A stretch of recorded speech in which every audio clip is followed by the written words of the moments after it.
Good morning mga kalodges at kabinet. So this morning merong tanong na merong request na gusto kung pwede daw ay pakita ko yung gagamitin kong Boston Black. At pangalawa, bakit daw yung ginagamit ko pungos na.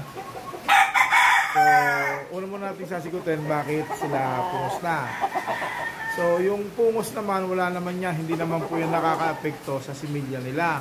So, nakasanayan na lang natin, tulad ng nakaugalian ng araw, sinasabi ng matanda, mas maganda daw ganador, ay may palong. Pero sa akin, wala naman po yung kaso yan.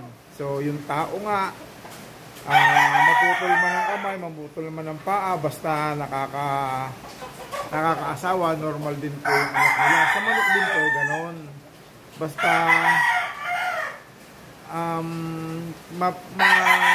maalagaan nyo silang mabuti, mabigyan nyo ng tamang suplemento, magiging maayos po yung anak nila. Tsaka maayos po yung figure ng manok at tsaka yung lahi. Siyempre, number one talaga, bloodline.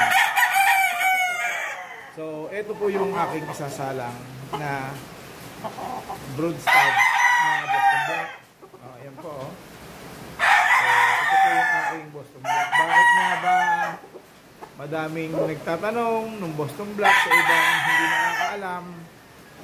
Alamin nyo na lang po. Hindi po, joke lang. Kasi po, umiscore po ito itong mga Boston Black na to. Umiscore po ito ng mga nakakaraang big event dito sa Pilipinas sa 12 stud. At saka napag-champion ko na rin ito sa bulang-bulang 10 stud. 10 stud po. So yun. Tapos yung request kung ano daw yung gagamitin kong personal na Boston Black. So ito po yun. So, isa po ito. So yun, pungos na rin siya. Kaya ko naman siya pinungusan, baksak na yung palong niya, hindi naman siya makakita. So, mas maganda nga, pungusan na, para mas maliwanag yung paningin niya, walang abala. So, yun po lamang. Ito po si Randy Hebron TV ng YouTube channel. Sa mga followers ko po sa YouTube ko, hindi po ako masyadong nakaka-upload kasi po may problema yung channel ko.